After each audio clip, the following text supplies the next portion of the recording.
Welcome to Burlap Teachers. Enjoy the video. In this video, I will explain how to remove a Hyundai Santa Fe shift knob.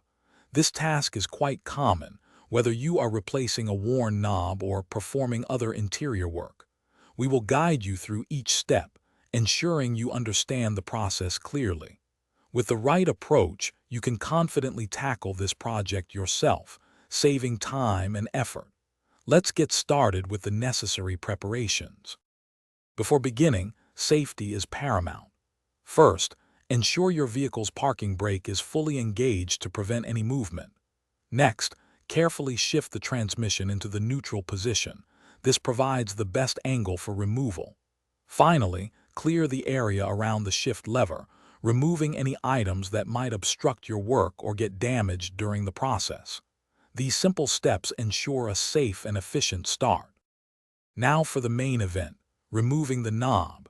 Grip the shift knob very firmly with both hands. You will need to pull it straight upward with a steady, strong force. Some models may require up to 50 pounds of upward pressure to disengage the internal snap ring.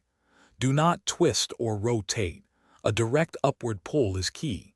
The knob will then release from the shift lever.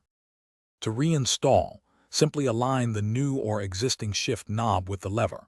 Push it down firmly and steadily until you feel and hear it click securely into place.